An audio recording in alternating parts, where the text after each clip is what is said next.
Good evening, everybody. Welcome to the John F. Kennedy Jr. Forum for our last forum of the academic year. It's so sad. Maybe it'll be our best forum of the academic year. My name is Trey Grayson. I'm the director of the Institute of Politics. I want to welcome everybody. Tonight on stage, we have two award-winning journalists, both, probably to say, have Harvard connections. Callie Crossley was an IOP fellow in 2002 and currently hosts a show on WGBH. She also works for the Neiman Foundation, so we're excited to have her with us. And in conversation with her, Soledad O'Brien, who's an award-winning journalist, most recently with CNN. She's an alum of the college, class of 1988.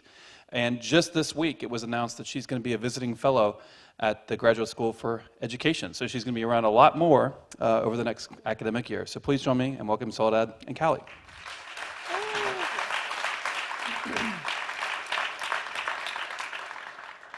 So I have to start with your name because people just seem to focus on it. Yes.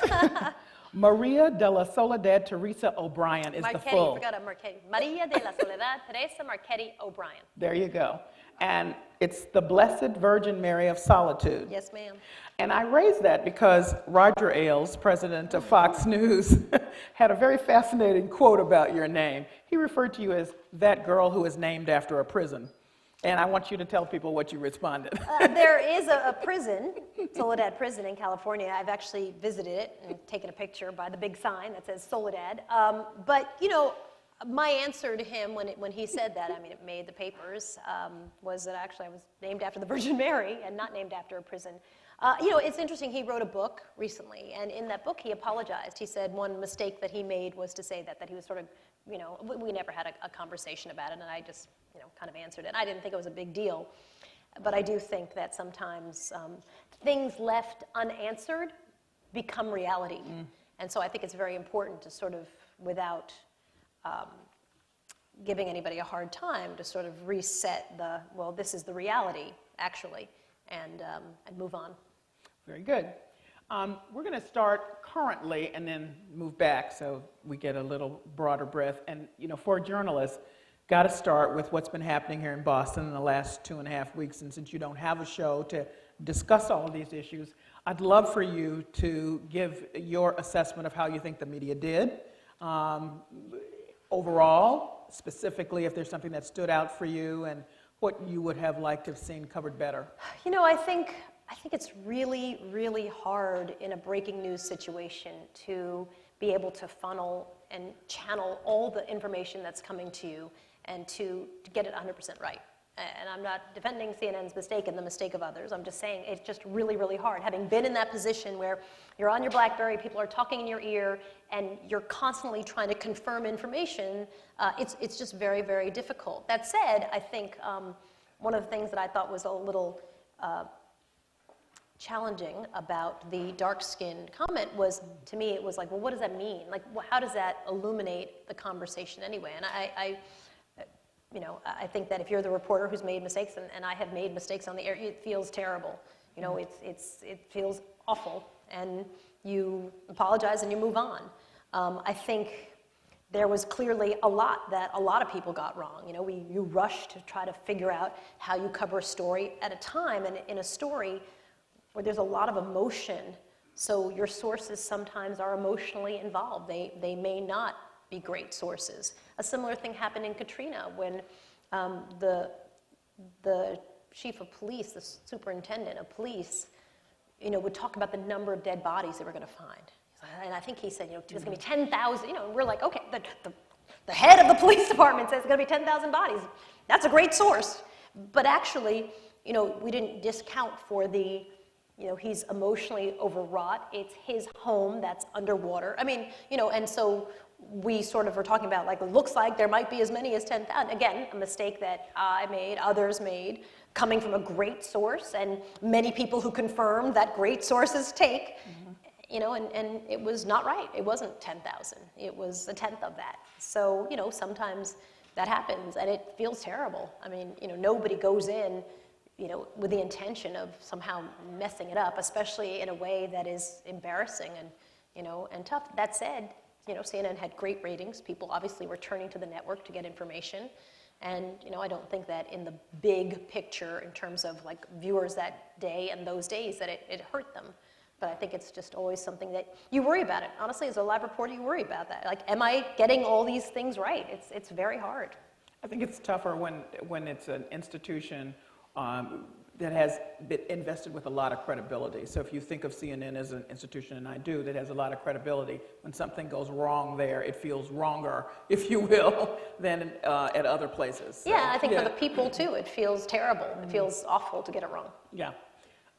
Let's go into your bio now. And, because one of the things that's interesting, that you are a member of both the National Association of Black Journalists and the National Association of Hispanic Journalists, because you have the dual heritage, and that's something that you've had to balance the whole time throughout your entire career.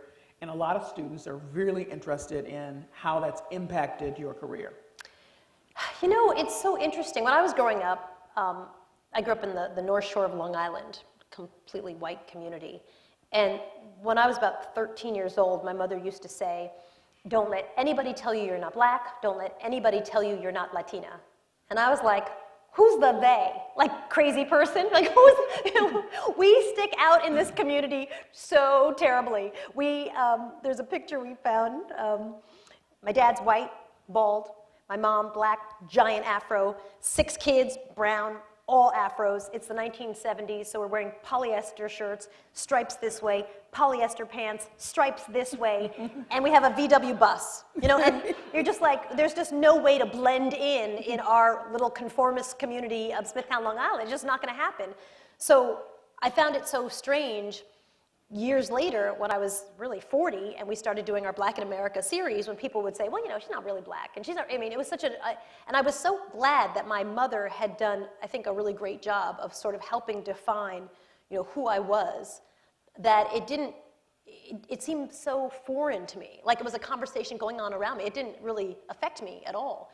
I never thought of it as a balancing act. I think I'm black, and my mother's Cuban, so I'm Latina. And it seemed to me to be kind of, it just is what it is. I was always sort of perplexed when black people would say, I think it's so great that you tell people you're black because you could pass. And you're like, so what would I do about my mother with the afro? Like, where would she fit in? It just seemed odd. And, same thing when people say, well, you're not really black. You're not and one of the things I really loved about doing Black in America was it felt to me like I was able to kind of push back and ask questions. Really, the most interesting question was, well, what do you mean by that? Like, what does that mean? I'm really curious. If I'm not really black, what is really black? Who is? Who's not? I'm just curious to know what your definition is. At one point, someone put a picture of my kids online, and they circled my kids who looked ethnic and didn't circle those who did not. I have 4 kids, and they were little then. And once I got over sort of the creepiness of that, but I sort of thought, like, but you know what? You can't do a documentary called Black in America and opt out of the conversation. I don't think that's fair. And so I was like, okay, let's talk about it. I don't, is this kid black, but that kid's not? I think that's a discussion to have. I can tell you how I feel about the issue. So I was really glad that I felt like my parents had given me this very strong foundation. And again, I grew up in an all-white neighborhood, right? So we were so clearly not white. It was, it was just the idea that someone would think I was white. It was so flabbergasting to me that I just never took it personally. I just found it riveting. People would sometimes, when I give speeches, stand up and say, I think your Black in America documentary is divisive. I think, listen. We shouldn't think of ourselves as African Americans. We're Americans, and everybody should stop separating themselves out. And I would think, first of all, it was only white people who ever said that. Like, I never had a black person stand up and say that, and I would say, like, only white people tell me that. If we could just see beyond race. If only people didn't see race, it would be such a better place, and you are responsible for bringing up these icky race issues, Soledad. You should just let sleeping dogs lie. And I was like, again, okay, white person, this is a conversation that you're clearly uncomfortable with, and I have no problem seeing race, and I think we should talk about race, and I like digging into icky conversations. I want to understand what makes this icky. Why do you think differently about it than I do? Is there a commonality in what our experiences are? How much of our our bias are we bringing to the conversation? How much of our fear are we bringing? I think it's interesting, and I guess I like discomfort in a conversation, and I think race is a really interesting conversation to dig into. I do know that ignoring it, and really anything, is not the answer. That is just never going to be sort of a solution. Like if we just collectively ignore this, for God's sake, we could move on. It just does not work. Did it impact you? Have dealing with some of these issues impact you at all, career-wise? You know, I think probably a little bit, because when we started doing Black in America, I had to fight very hard for what I thought was fair coverage. For example, we were doing a documentary about Steve Perry. He's an educator, West Got his own Hartford. show now. He did, yes, exactly. And I should ask him for like 10% or whatever agents get for that. And the focus of the story was one of his students, a girl named Glorious Menifee. Glorious, her mom was a crack addict. Her dad is an alcoholic. Her mom spent a lot of time in prison, really her formative years in prison. And Glorious was trying desperately to get to college so she could get out of her town. And when we were scripting this documentary, the producer would write, Glorious Menifee's mother is a crack addict, her father is an alcoholic.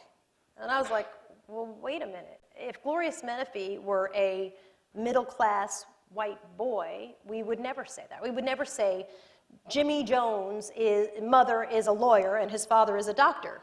We'd say, Jimmy Jones loves basketball, and Carmelo Anthony is his favorite player. He's always dreamed of doing such and such, but, you know, blah, blah, blah, blah, blah. Jimmy reads books every night and has, you know, thinks he could be a pilot. Like, we'd go into Jimmy as a kid, but when we talk about people in poverty, we often sort of make them a collection of the dysfunction of their family members. We do it all the time. I mean, really, if you start noticing it, you'll notice it constantly. Everybody is this like little list of dysfunctions of their relatives and their family members. And so I would argue, like, no, Glorious Menifee is a B-plus student. She plays lacrosse. She's a peer mentor, and she's a girl who hopes that she can be a psychologist when she goes off to college, right? That's Glorious. She also has a mother who's a crack addict and a father who's an alcoholic, and that has definitely shaped her life. But it is not the first description. And as you can imagine, you end up having these arguments. And I think anytime you have an argument and you're very clear on what you're going to do and what you're not going to do, you don't make a lot of friends. And that said, I decided early on, like, I had no problem with that battle. I mean, it wasn't even a, well, I don't know, I see your point. It was just like, it's so not going to happen. And it got to the point where some of our stuff early on, I would just say, I'm not going to track it. Like, you can change it, or I will change it. But there is absolutely no way I am reading that. And, you know, I knew I was right. I mean, I always, you know, when I'm right, I was very confident. So it never felt like a, oh my God, I'm putting my career on the line. It was like, this is the right thing to do. So be it, whatever happens. But I think anytime you fight for things, you're probably not the most popular girl in the room. I think you probably, you know, annoy people.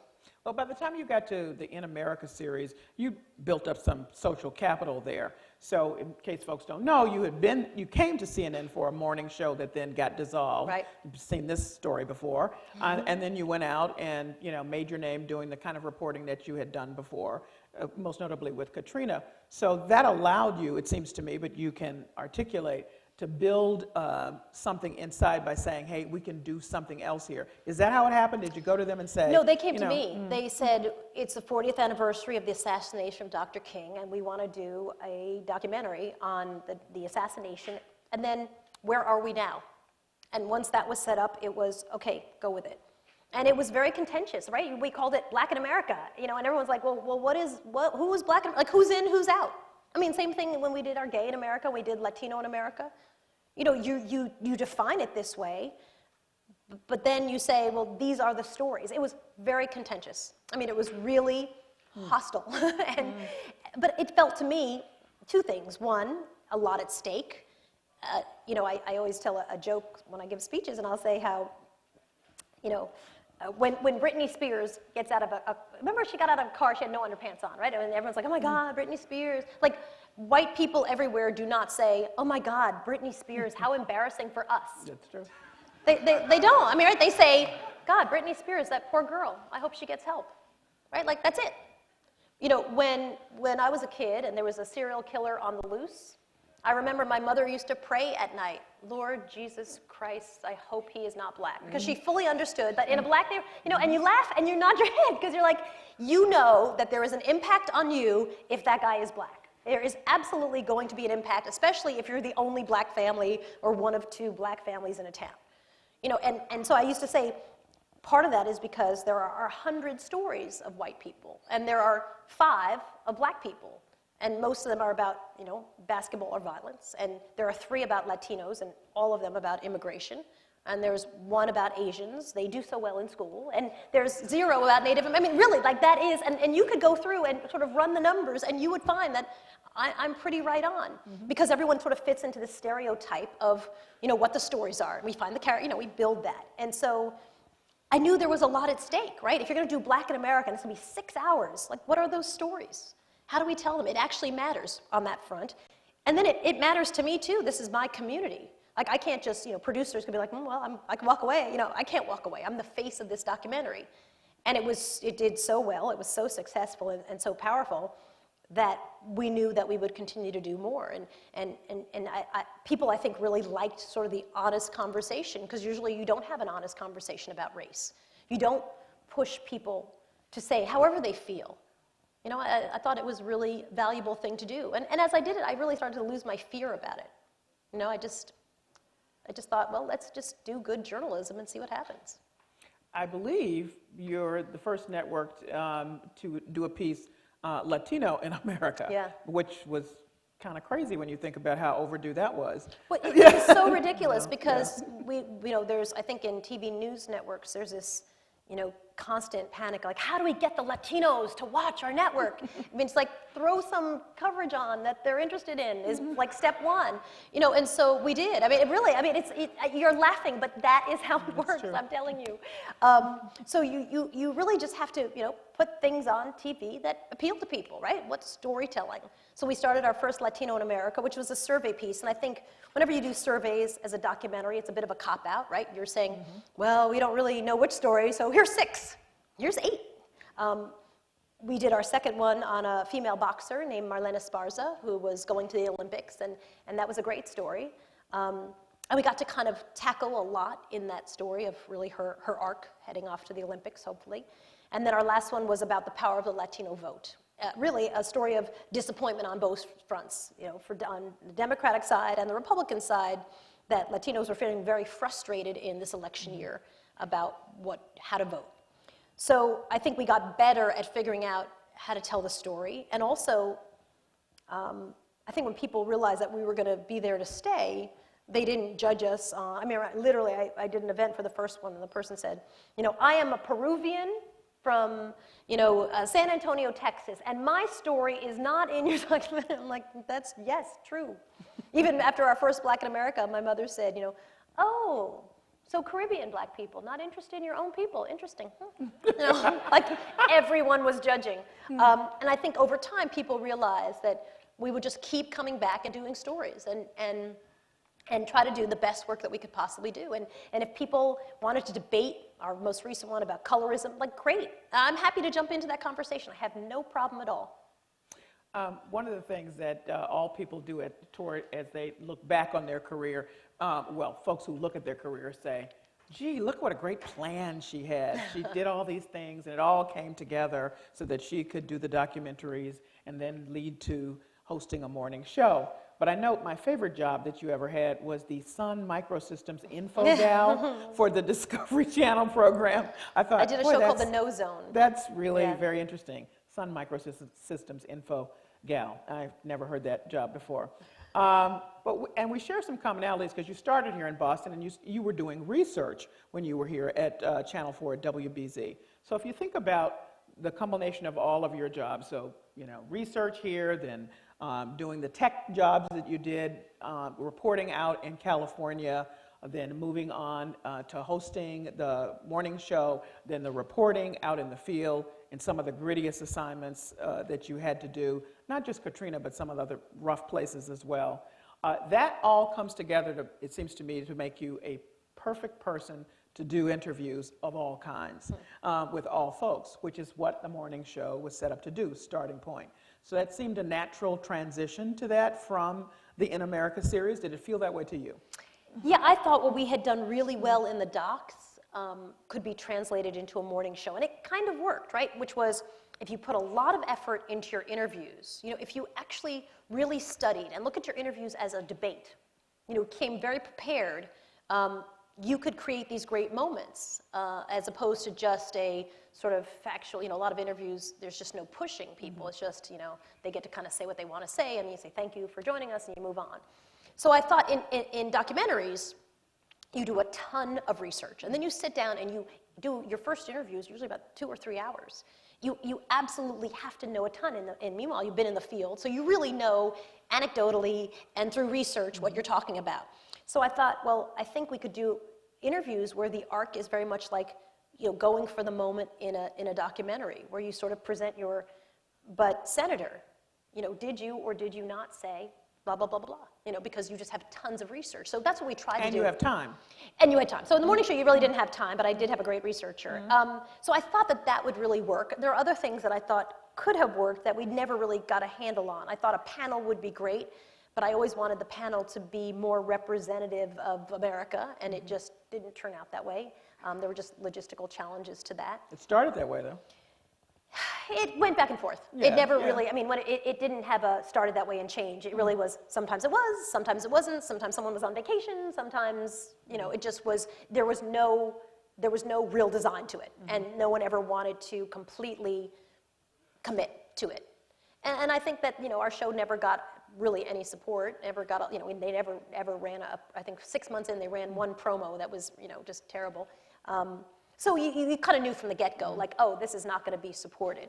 But at the same time, I felt like, okay, well, we have an opportunity to do what I do well. Like, my job is not to worry about the promo, and my job is not to worry, booking the panel. My job is to do the interviews well. And I really enjoyed that. I really love studying, and I really love executing on an interview.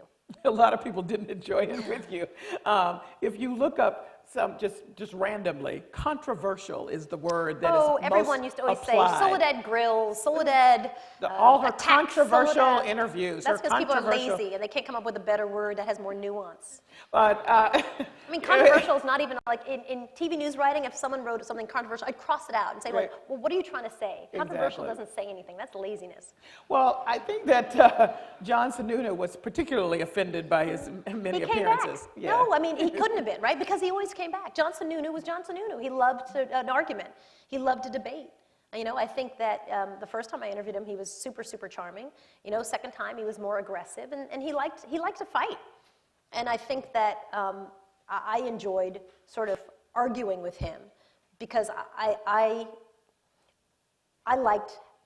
One of the things I really enjoyed about being a student at Harvard was you learn to think and you learn to kind of come up with a debate.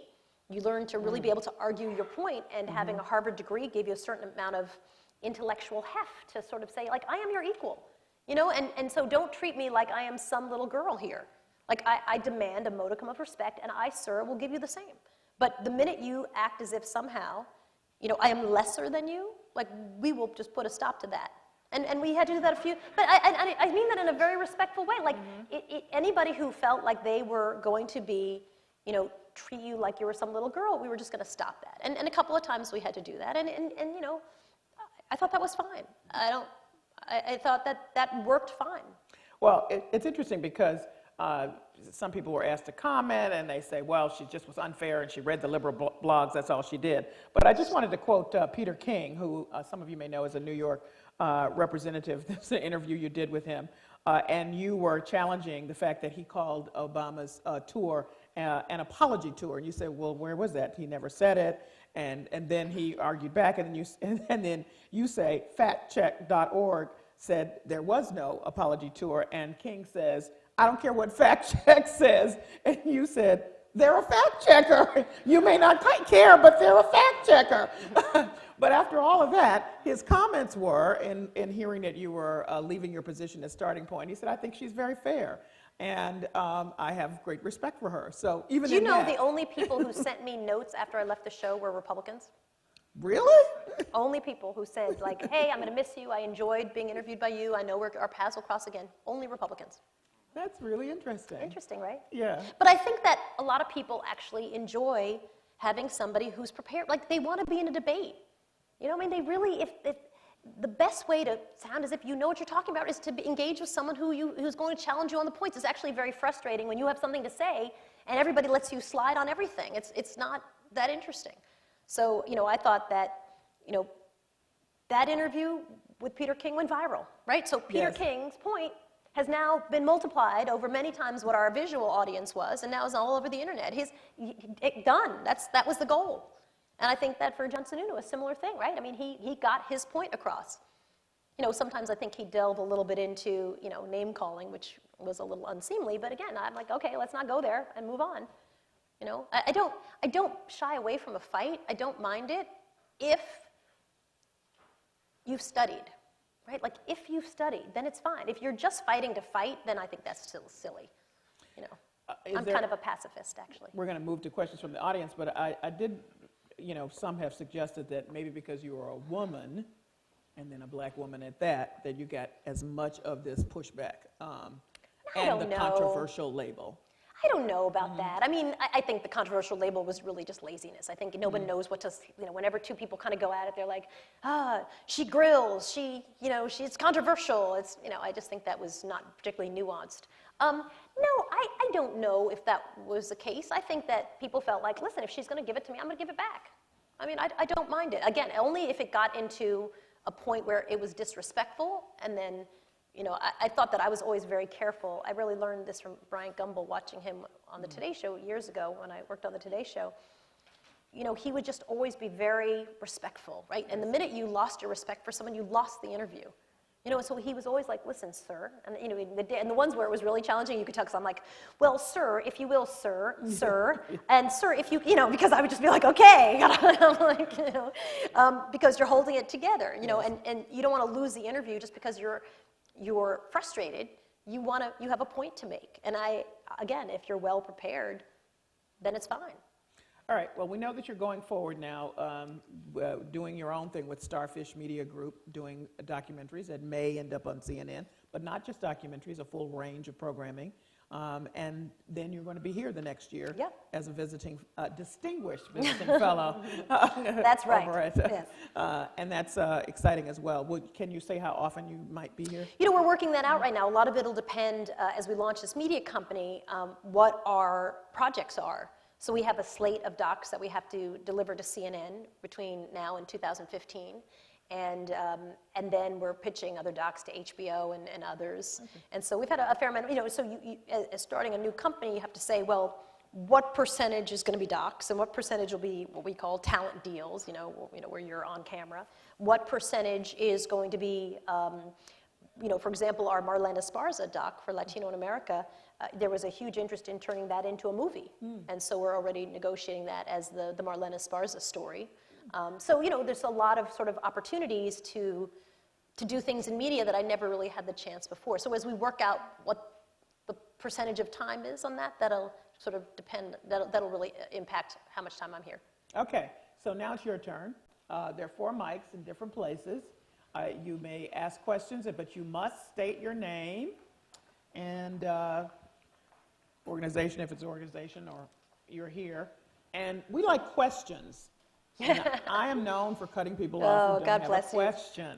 We like questions. So, sir.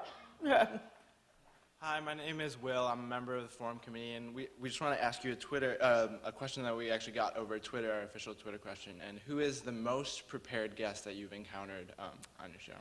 The most prepared guest. You know, actually, Peter King was always quite good, and I used to call him up all the time. You know, he's in West Babylon, and I'm from Long Island, and he used to always want to do live shots from West Bab, and I'm like, oh, for God's sakes, get in a town car and come to our set. But he was great. I mean, he really was kind of came prepared and organized. A lot.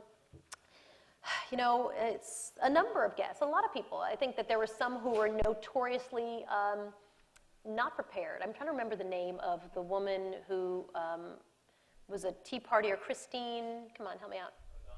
O'Donnell. Yes. You know, and to ask her about, you know, she was sort of going on and on about the president's a socialist, you know, and you're like, okay, well, what's a socialist?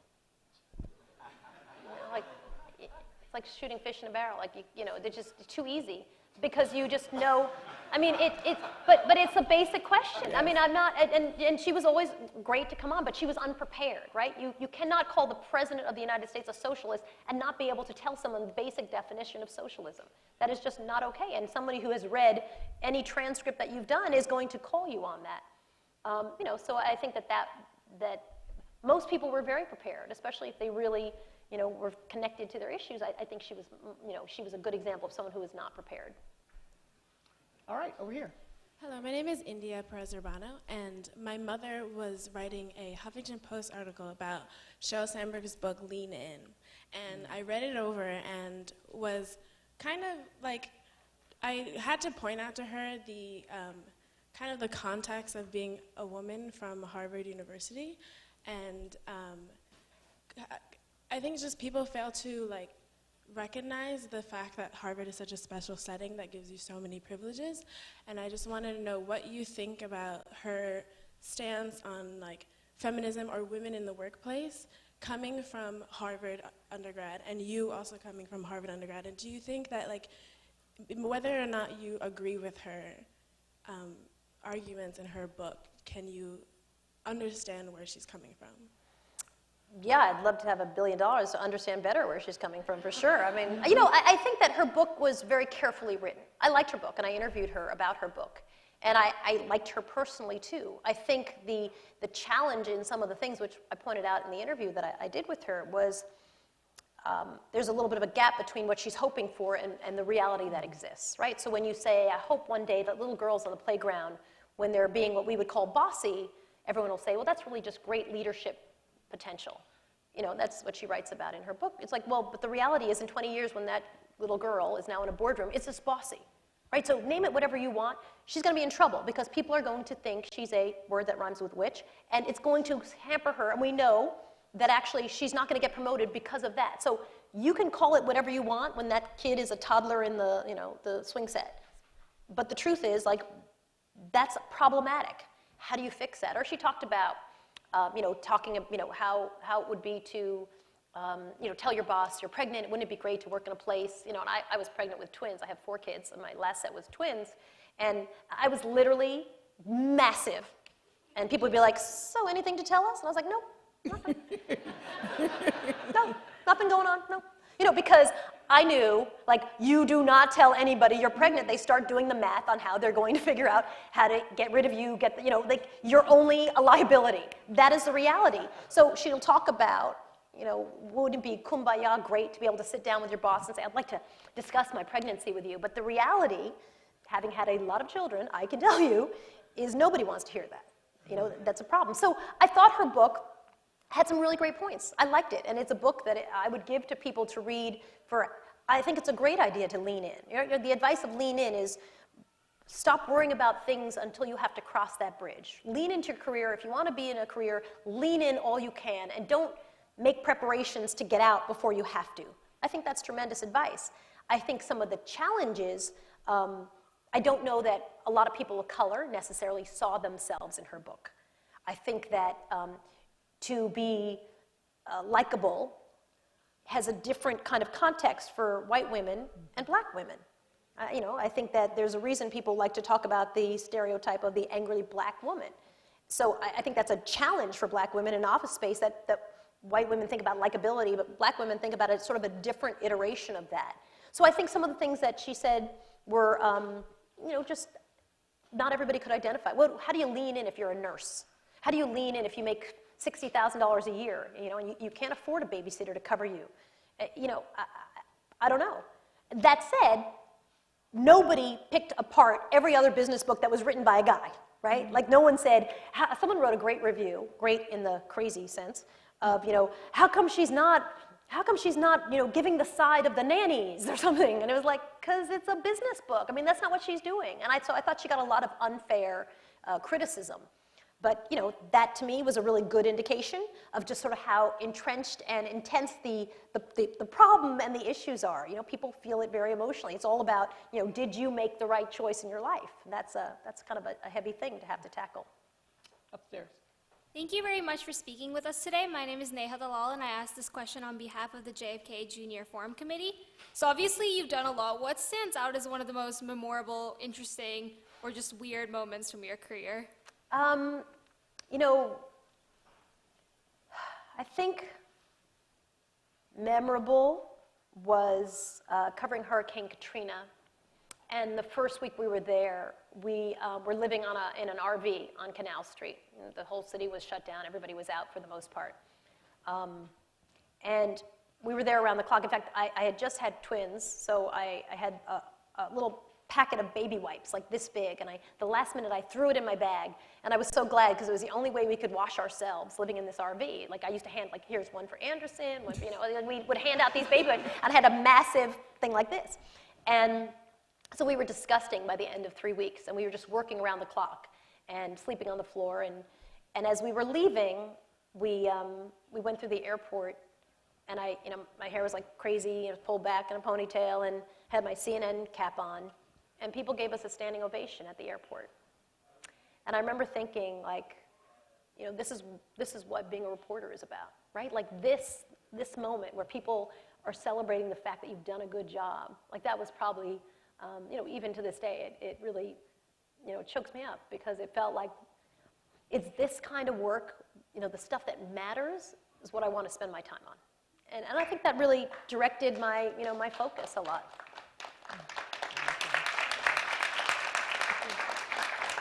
Okay, sir. Hi, Soledad. My name is Youssef. I'm a grad student at the Ed School. First, I want to thank you. I appreciate the critiques you offered in terms of how your network portrayed Latinos and blacks and the work you did to try to address that. I was wondering if you had similar critiques about the portrayal of Muslims on your network and their narrative put forth, and when they portray what's happening in Palestine, or the drone attacks or other activities in other countries like Pakistan, Yemen, if you have any criticisms or you're critical of that narrative as well. I tend to... Can I just say that sure. there were a lot of articles right after the bombing here. Please, God, don't let him be a Muslim. Continue. And not surprised, right? So it's hard for me to comment on that, right? Because I really feel that I try to just analyze the work I do. And when we were doing a documentary, which we called Unwelcome, the Muslims Next Door, which really looked into a mosque in Murfreesboro, Tennessee. At the same time, the Ground Zero Mosque was sort of this big, hot topic. These folks in Murfreesboro, Tennessee were trying to build their mosque, expand their mosque, and every single step of the way, they were being thwarted. And it was really an interesting story. So we were kind of glomming onto the attention of the Ground Zero Mosque by telling this other story. I never found for my network, we only had support in telling that story. I mean, I think that people wanted to really understand and dig into, a story and understand the emotions underneath. And again, the beauty of being able to do documentaries, right, is that you can slowly walk through how you could do it. I remember one of the guys who was against the mosque expanding would tell me how, every single thing that they tried to do to get the mosque scuttled, right? So the road is too bumpy, it's too windy, just every single thing. And the interviews were bordering on hilarious. The road is too curvy. We need to not have a mosque because the road's too curvy. I mean, it just was silly, and it was a really great way to kind of show what was happening, which is why I really valued documentaries in that, because it's a great way to show people who are really being discriminatory, But it's hard for me to say kind of on how other people have done it, because I'm not in their decision making, and I don't know. I can only sort of talk about the work that we've done. I thought we should be doing more, just because in terms of news, it's just interesting. I think it's scary for people. I guess my question was if you were critical of the coverage that the network has when it comes to, like, whether it be Palestine, the lack of coverage or full discussion about the drones and the murder of people abroad, if you have any criticisms on Well, it's hard to say. I mean, I think that, I don't know that I'd say it's criticism. We don't do a lot of international news right on the domestic channel. I think that's a bigger criticism, right? Part of the reason that's not covered is because we don't really cover a lot of international news. So no, it's hard. I would not criticize, only because I just don't know what other people's decisions are. We did not cover a lot of that issue because we didn't do a lot of international news. We were really trying to do, which I think is a mistake. I think a lot of a focus of news is often, 6 Americans, 138 others die in a, like our focus is going to be this, and we don't really care about those others that, they're not Americans and maybe their story's not so interesting. So I get what you're asking, and I can only say that the stories that I've tried to do, we've tried to really flesh out the nuance of not only what it means to be Muslim in America, but what it means to be someone who's living next door to someone who's Muslim in America in a post-9/11 context. All right, sir. Yes, my name is Jose, and I'm a student here at the Kennedy School from Texas. And I asked the same question I'm going to ask you to John King, who's a fellow this semester here, and I've had the privilege to communicate with him several times. As a Latino, we don't get the privilege to see very many Latinos on major medias like CNN and others. And my question is, do you feel what is the reason? Is there not enough Latinos in the pipeline to be able to come to those stations, or is it the stations are saying it's not a priority to have those kind of people on our TV stations? So I don't hire people, so I can't tell you the actual answer that someone who's actually hires people would give you. I think anytime anyone gives you a pipeline argument, it's BS. It just cannot be. And the same conversations I had at WBZ TV in Boston in 1987, are conversations that we're having today, right? Which is like, we really want to do it, but the pipeline is just, and it cannot be true. Like 25 years later, it can't be true. It just can't, we can't find any. Can't find any talented fill in the blank. It just cannot be true. Because I'm a big believer in if you want something, trust me, you will figure it out. And I think there are ways to either incentivize people or train people or whatever you want to do to solve that problem if that's perceived to be a problem. So I don't think it's a pipeline issue. I think it's an issue of will. I think if everybody wanted to have 10 Latinos on TV tomorrow, they would solve it, and there was a reason to, they would solve that problem by, literally by Monday, because they wanted to. It's doable. There's a zillion stations around the country and plenty of talented Latino reporters. I see them all the time at NAHJ, functions. So they exist. So I can't really answer your question, but it's certainly frustrating because when you look at the actual numbers of African Americans and Latinos and Asian reporters, it really hasn't budged. And it's really incredibly frustrating. Percentage-wise, it certainly hasn't budged, but I would say that ABC most recently, if it was my own network, is doing better in the Latino. I'm actually shocked. Well, ABC, when you look at children's programming, I remember when they started doing a little show with Raven Simone, right? And Raven Simone, her best friend was a white girl with red hair, and then there was, they had a very diverse, and it was the first time in a children's show that it was a really diverse team of people. And that's the TV my kids have grown up with. It's very normal to have a really mixed group of people who are all friends, and they don't necessarily talk about race all the time, although they definitely see differences in each other, and they're very, clearly comfortable with who they are. So I think that the world is changing, and it's sort of sad that other, everybody's lagging behind. I know. Over here. Hi, my name's Alan. I'm a freshman at the college, and I wanted to ask you a question about education. Sure. I'm a former member of a board of ed back where I'm from in Maryland, and I was actually here last year when you were delivering a keynote at the National School Boards Association conference. So when you were there, you talked a lot about how you think that our kids in public schools right now are really not getting the best STEM education that they can get. And I was just wondering, from then to now, what do you see as sort of changes that we could make policy-wise or otherwise to sort of address the deficiency?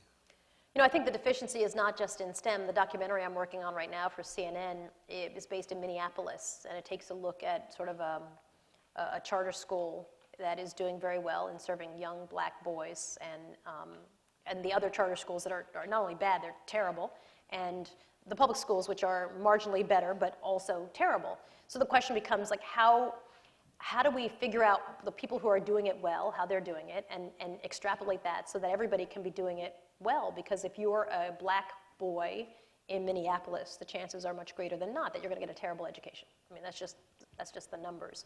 So I think that part of the problem is we are still very much stuck on this. You came from a school that I'm sure was the same structure as my school, right? A zillion years older than you, and you're learning the same way I did, which is ridiculous. I think that my kids go to school 160 days a year, not very much, right? And they have a 8 to 3 schedule, not very full day. I think the way to really make a difference is extend the school day, to put back all those enrichment things like music and arts, things that have been shown to make kids engaged in school so that they want to stay. And I think as a parent, I know my daughter was much more engaged in and more confident in math and science when she was learning how to hula hoop. Like it literally had a direct correlation to feeling good about herself when she could do all these crazy tricks, to the point where we let her stand on the dining room table and do her hula hooping tricks, because she just, and it was incredible. And she just became, she went from being a little shy kid to being a really confident kid that transferred into her schoolwork. But that means you got to have time to hula hoop, and you've got to have, a longer day, and you have to be able to not just take a longer day and drill. You have to have, things that enrich kids and make them want to be in school. I think, there's a lot of reformers out there, but there are things that are known to work, and the challenge is getting everybody on board. And I'm not a public school person. I went to public school, but I don't necessarily support public school. I don't necessarily support charter school. I support good schools. I do not care as long as it's, children are being educated. And if it's a terrible school, then it should be closed down. Charter school or public school or whatever. And I find it very frustrating. The pace of all this moves so slowly. I mean, if you're on the Board of Ed, I have children. A lost year for a kid is a derailment. And sometimes this stuff takes 5 years. And if you take a kid and the school is closed and then you put them in another, Chicago's a good example. School closing, most of those kids in failing schools would go to another failing school, right? So you've just lost 2 years in a population that'll graduate 40% of the students anyway. In poverty, where they just can't afford to not, it's terrible. So I always sort of worry that there's not a sense of the building is on fire, that if those statistics were happening in my 99.9996 white high school in Long Island, the parents would be marching in the street, and the New York Times would be doing a front page story on it every day. That if there were 40% graduation rates at Smithtown High School East. But because it's in poverty, it's sort of they can't learn, poverty. That scares me. So I think it's a much bigger problem than just STEM. It's about how are we going to rethink education and really serve, the fastest growing population is Black and brown. Right? That's the population. So, we're all in the same boat. That's a big problem. Good evening. My name is Sarah. I'm a freshman at the college. You've obviously encountered the issue of race identity a lot throughout your career. And since we're in a university setting, you just discussed education issues. I was wondering if you could share your own opinion on the ongoing debate on affirmative action. Sure. It's interesting. I think Harvard is a great example of affirmative action, right? We have all kinds of affirmative action at Harvard, i.e. football team, that no one ever gets hot and bothered by. Right? Really, people get very angry when it's affirmative action for Black people and people of color. Right? That's what upsets people. I lived in a dorm. Well, there was a sense that we need football players. We are going to do what we can to get football players to come in. There's a couple of people named Cabot. We're going to take them too because there are buildings named after them. That makes a lot of sense to me. So there's all kinds of affirmative action, but the affirmative action you're talking about, to me, is probably the one that, is about race. And so I think that you have to decide the environment you want to be in. People who say that affirmative action, hurts the students, I don't buy that argument. I think it's sort of a ridiculous argument. I like to dig into the, why are you so mad? Because whenever you have affirmative action arguments, people just get mad. I actually was talking to a guy who's an educator at my husband's boarding school. He went to a boarding school. And he was telling me about how he'd gotten into Harvard, but there was a guy who was a junior, 11th grader, and he was a Black kid, played basketball. He said, I'm going to go to Harvard too. I'm Black, I play basketball, I'm going to go to Harvard. And he was so mad, and I was like, but you went to Harvard. Why are you mad that he's going to Harvard? Why are you so mad? Why does it bother you that his thing, it involves, that he plays sports, or his thing is different than yours? You wouldn't mind if his daddy were a billionaire and had built a library. We'd all be like, of course they're going to take him. He's going to give them a lot of money. So I think that the conversation about affirmative action has a certain amount of emotion that has to be removed before we can really, talk about it sort of coherently. Thank you. And back over here. Hello. I'm Eileen. I live in the Somerville area, and my question is, what was your toughest interview? I think the toughest interviews are the ones that are really sad. You know, probably talking to the parents in Newtown who had lost a child who'd come and talk to you. You know, or when my co-anchor died, he had deep vein thrombosis, David Bloom. And, you know, you just feel like you have a mission. You have to not, if you're upset, you have to kind of figure out how to manage that so you can get through an interview. I mean, it's terrible, you know, to be with people who are sobbing and you're trying to, like, keep it on track. But that's the job, right? You know, you really have to do that. So I think that those really are the toughest because you want to be compassionate and you're really trying to also, your job is to get information. But if you start to lose it, then it becomes suddenly a very selfish thing, right? It's all about you and not about the interview. I found it very hard to cover the tsunami. I did a story on a man who came to an interview. He was telling me the story of how he was with his son, and they were on the second floor of a building, and the tsunami kind of blew out the windows and just pushed everybody kind of into this river where the tops of the trees, they were floating on the top, like hitting the tops of the trees as they floated by. And so he shifted his son, but because the kid was covered in sunscreen, he slipped out. The kid popped out and floated away. And he kept saying to me, but he's wearing water wings, and I just feel like he's got water wings on, so I know he's going to be fine, because he's wearing water wings. And I was like, he's so not fine. And it's, it's not going to, but you're trying to talk to this father who just is in his head, is trying to rationalize the fact that he let his 2-year-old go. It's just terrible. Like, it's terrible. And he hasn't quite figured out that his son's not fine. Like, everybody knows who's watching, his son's not fine. Or, during 9/11, you talk to a lot of grieving people who, we put pictures up of who they were looking for, which was just a terrible thing. And I remember interviewing a guy, and he said to me, well, I'm looking for my boyfriend.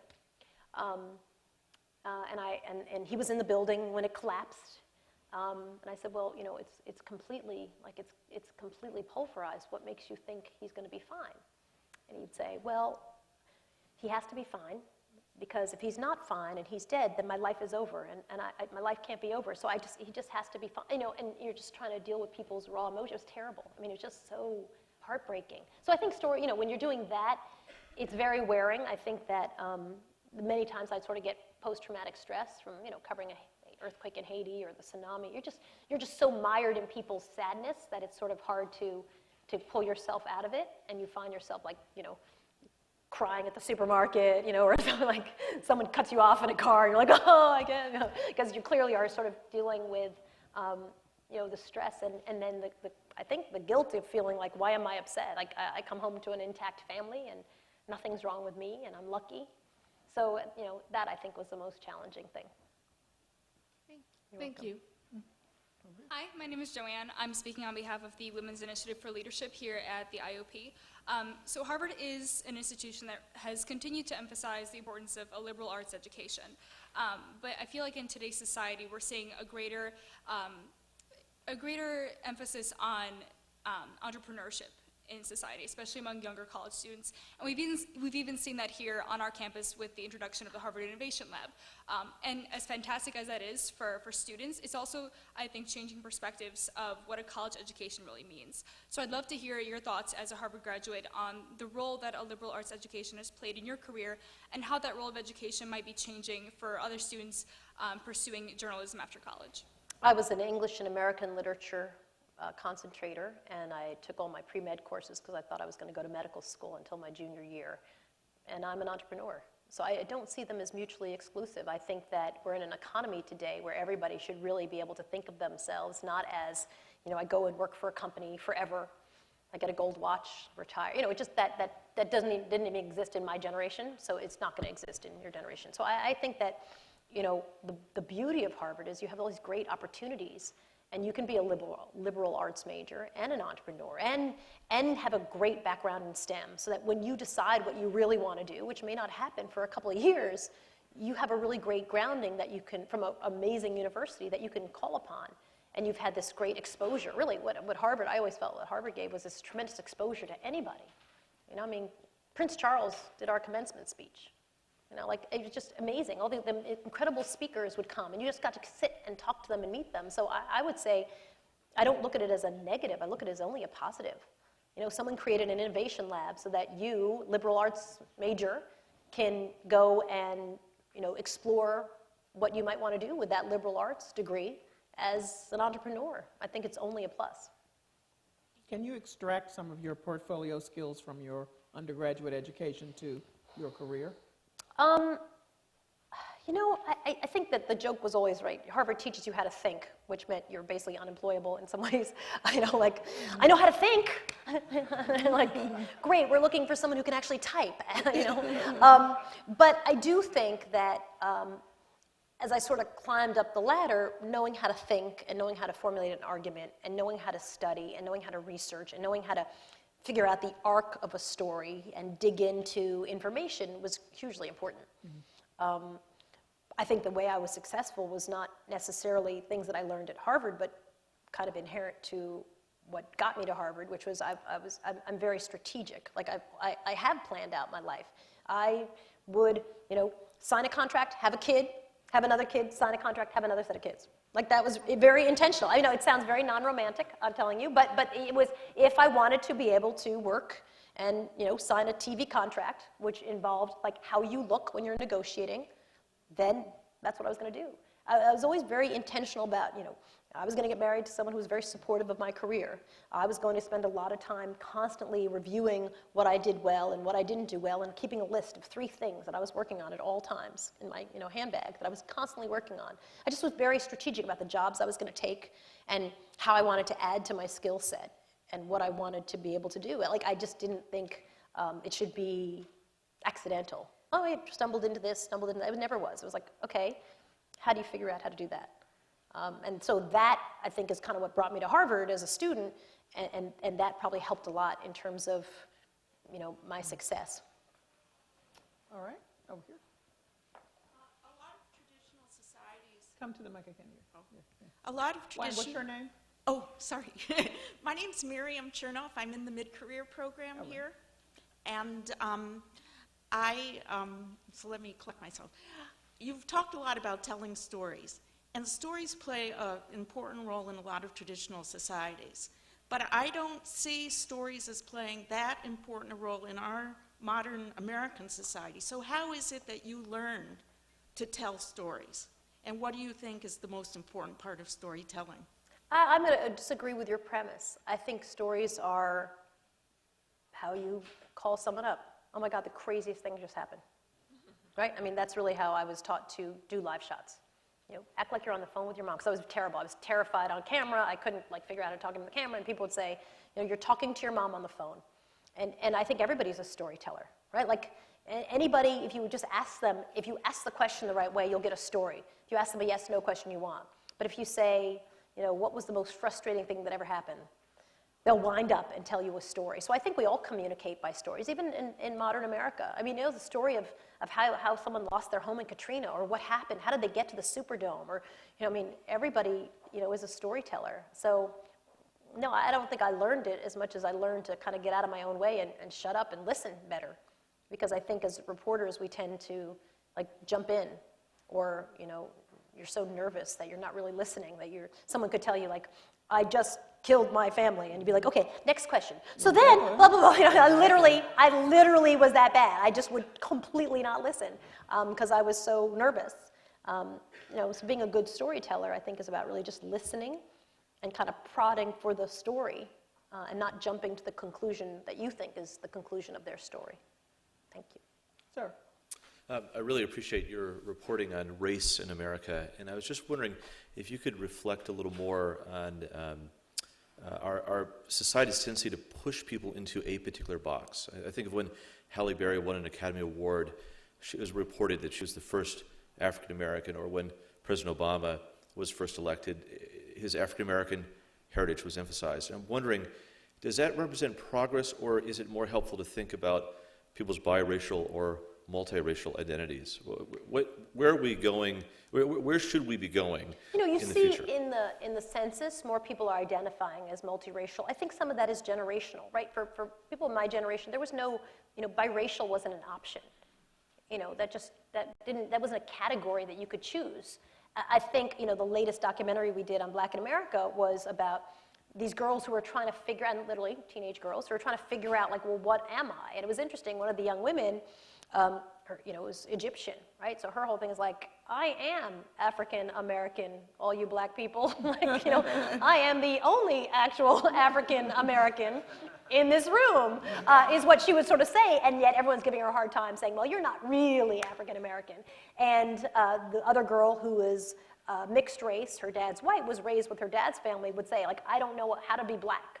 And really, it was such a sad thing because I think, right, there's sort of this sense that there's this box called How to Be Black, and she just, didn't really fit, which, given many more years of experience, I think she's going to realize that the box she's in is a How to Be Black box, if that's what she wants to self-identify as, and she kind of goes all over the place.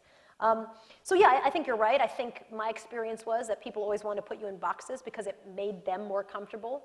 When I had an interview at a TV station in Connecticut, the news director said to me, Soledad, that's such an interesting name, like in the way that he didn't, not interesting at all. And he asked me if I would change my name. Would I change my name? Because Soledad would be hard for, it was hard for people to understand me. And I was like, I'm from Long Island. Like, I speak perfect English. What are you talking about?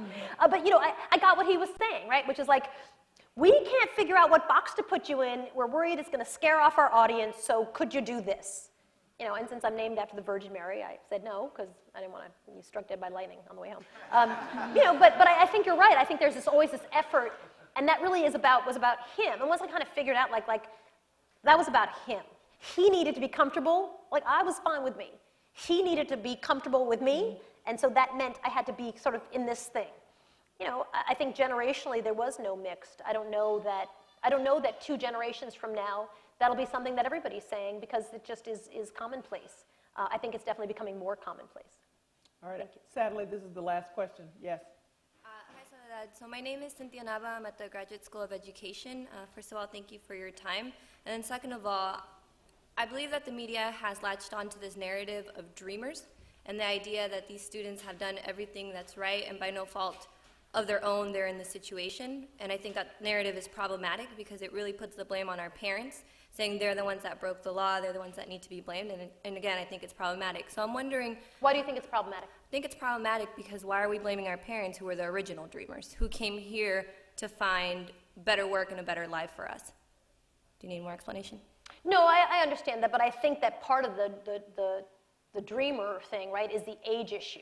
So when whoever's parents came here, they came knowing, right? Part of the reason people say that the dreamers are blameless is because often they were small children who really didn't have a say in whether, no 6-year-old's going to say, well, listen, people, I actually don't feel comfortable crossing the border, and I'm just going to stay here and wherever while you all go along. So I think that age is actually a critical element of the dreamer story and why people who might not support immigration would support the dreamers.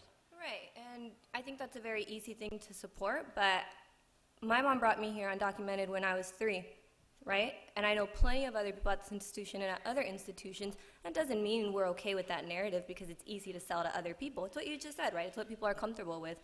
And I'm telling you, as a former undocumented person and as someone who works with undocumented people, we're not comfortable with that narrative. Because I think, again, we're creating a divide within our own community that's unnecessary.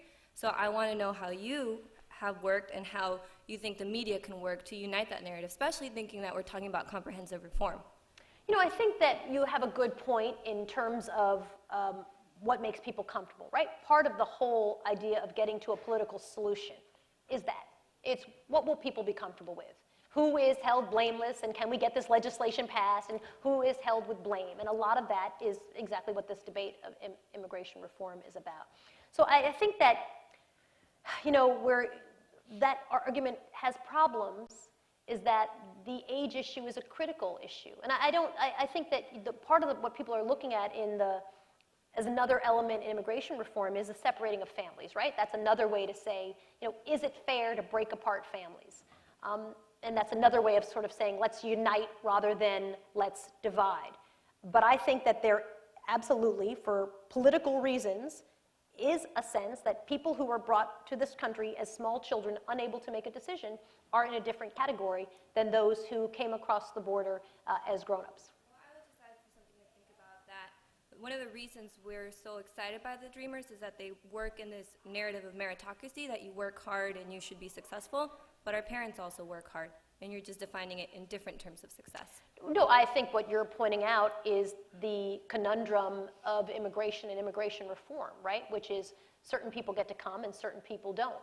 But what your point is the absolute core of the debate over immigration reform, right? Who gets to come? Who gets to be an American? Who does not? And to what degree do we want to say people who are here get to stay? Do we want to make them citizens? Is there a path to citizenship? All of that is exactly in, the varying positions on who's an American and who gets to be here. I mean, I think your comments are exactly the core of the argument, and I think there are people in this room who'd say exactly the opposite of you, like would completely disagree with your position, and I think that is the core of sort of the debate in immigration reform right now. So you're comfortable with that narrative? Well, And that's here's all I our think. conundrum. Here's our conundrum right now. We have to bring this to a close.